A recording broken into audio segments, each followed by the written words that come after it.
Episode शुरू होता है एंड दो लोग दिखाए जाते हैं जिनमें से कहता है कि रैन ब्रांड कंपनी के लिए अभी कौन जॉब कर रहा है। तब दूसरा आदमी कहता है वो कुछ अजीब से कपड़े एंड मुंह पे मास्क पहनता है। अब अगले सीन में हमें दिखाया जाता है रैन ब्रांड कंपनी का रिप्रेजेंटेटिव जो कि मिसुमी के बारे में पूछ रहा होता है एंड मिसुमी बताता है कि वो जैसुया टाउन से कल ही यहाँ पर आया है एंड उसकी रैंक ई है एंड लेवल 1 है और वो इनकी कंपनी के साथ ट्रेडिंग करके अपना बिजनेस बढ़ाना चाहता है। बाय द वे ये मेरी फर्स्ट जॉब है। तब वो आदमी कहता है कि तुम आशा करते हो तुम्हारी कंपनी हमारे साथ ट्रेडिंग करके अच्छे कनेक्शन बना के अपना बिजनेस ग्रो कर सकती है। तब वो वही डायलॉग मारता है जो कि हमने लास्ट एपिसोड में देखा था, तुम जो भी कर रहे हो वो एकदम गलत कर रहे हो एंड सॉरी, अब हमारी मुलाकात और डिस्कशन नहीं होगा। हमें रेयर मॉन्स्टर रूबी आइज की आंखें चाहिए एंड तभी मिसुमी रूबी आइज की आंखें निकाल कर उनके सामने रख देता है। फिर वो दो आदमी कहते हैं कि ये तो असली है एंड फिर मिसुमी कहता है कि आपको रूबी आइज क्यों चाहिए एंड फिर वो आदमी बताता है कि उन्हें किसी स्पेशल प्रकार की मेडिसिन बनानी है क्योंकि उनकी वाइफ और उनकी बेटी दोनों ही एक तरह के श्राप से गुजर रहे हैं एंड उस श्राप को दूर करने के लिए उन्हें स्पेशल प्रकार की मेडिसिन चाहिए एंड उस मेडिसिन को बनाने के लिए रूबी आइज की आंखें काफी जरूरी है। फिर मिसुमी कहता है कि कैसा कर्ज एंड फिर दूसरा आदमी बताता है कि उनकी वाइफ और उनकी बेटी लेवल 8 के कर्ज डिजायर से इफेक्टिव है एंड फिर जिस डॉक्टर ने उनको इस लेवल के बारे में बताया था वो डॉक्टर भी कुछ ज़्यादा बता नहीं पाया एंड तक।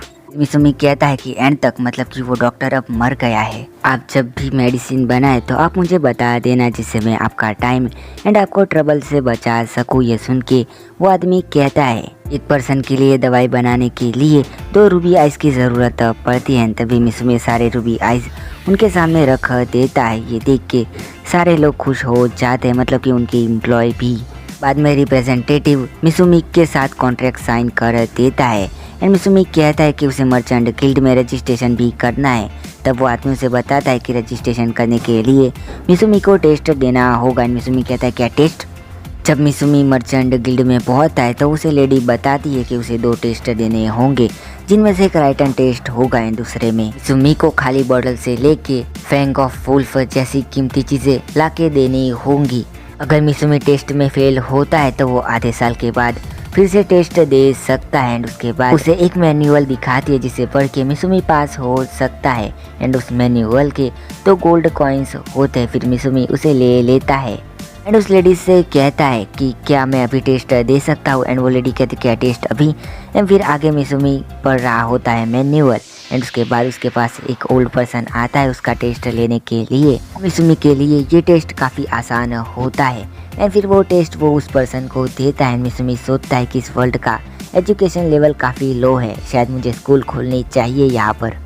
अब वो ओल्ड मैन मिसुमी का दूसरा टेस्ट लेता है जिसमें मिसुमी को 4 कीमती चीज़ें लाके उसे देनी होगी। ये चीज़ वही कर सकता है जिसका लेवल 15 हो या फिर उससे ऊपर। एंड फिर मिसुमी सोचता है कि तोया एंड उसकी पार्टी के लेवल्स 50+ होंगे जिसकी वजह से वो इतने स्ट्रॉन्ग है।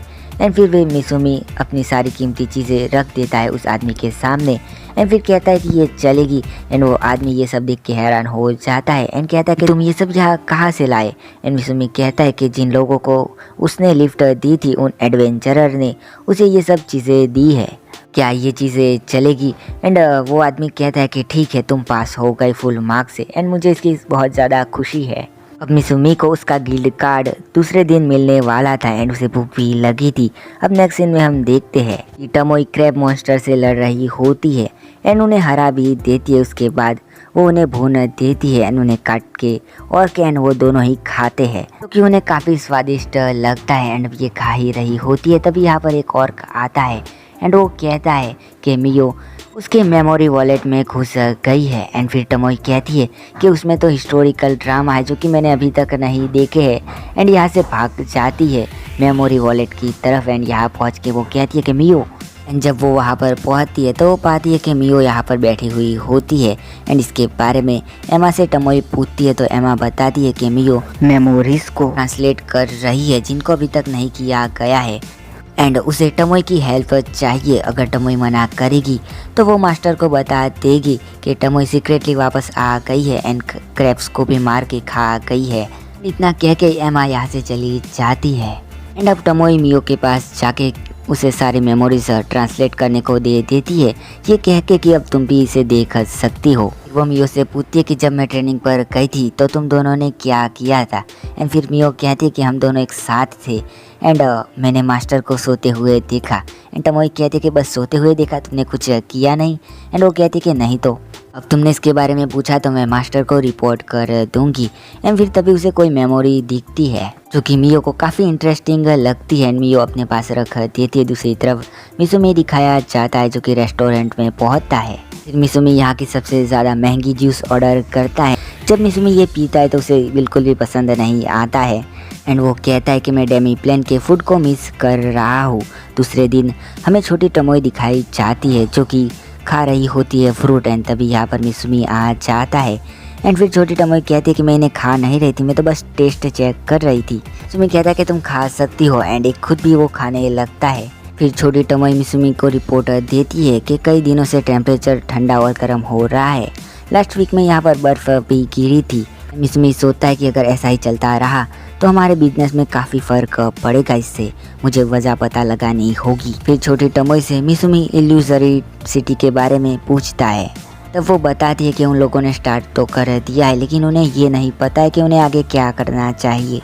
एंड अब मिसुमी छोटी टमोई से अपने प्लान के बारे में बात करता है कि हम अगर दूसरी जगह पर अपनी चीज़ें ट्रेड करेंगे तो कोई भी नहीं लेगा क्योंकि उन्हें वैल्यू पता नहीं होगी, लेकिन हम अपने यहाँ एक वंडर बनाएंगे जिससे एडवेंचरर यहाँ पर आएंगे एंड हम उन्हें चीज़ें देंगे जिससे हमारी सिटी के बारे में अफवाहें फैलेंगी, इससे हमारा ट्रेड करना और भी आसान हो जाएगा दूसरे लोगों के साथ। लेकिन यहाँ पर छोटी टमोई उसकी बात सुन ही नहीं रही होती है। तभी अचानक से मिसुमी के कानों में टेलीपैथी के जरिए आवाज़ पहुँचती है टमोई की मेमोरी वॉलेट में मियो को कुछ हो गया है।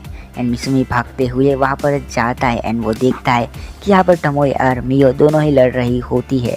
एंड यहाँ पर मियो कह रही होती है कि अब टमोई की बारी है काम करने की, लेकिन टमोई कहती है कि मैंने उन मेमोरीज को अभी तक रिकॉर्ड नहीं किया है। एंड फिर मियो कहती है कि तुम्हें करना पड़ेगा एंड टमोई कहती है कि मैंने कर दिया है। एंड फिर मियो कहती है अब तो तुम्हें काम करना पड़ेगा एंड फिर मेमोरीज को खाने लगती है। एंड टमोई कहती है कि रुक जाओ प्लीज़। फिर मिसुमी वहाँ पर खड़ी एल्क से कहता है कि यह सब कैसे हुआ एंड वो एल्क बताती है कि जब मियो ट्रांसलेट कर रही थी मेमोरीज तो कहीं से टमोई सीक्रेटली डेमी प्लेन में वापस आ गई एंड तभी मियो ने उसकी मेमोरीज देखी जो कि ड्रामास की थी एंड उसके बाद ये सब हो गया।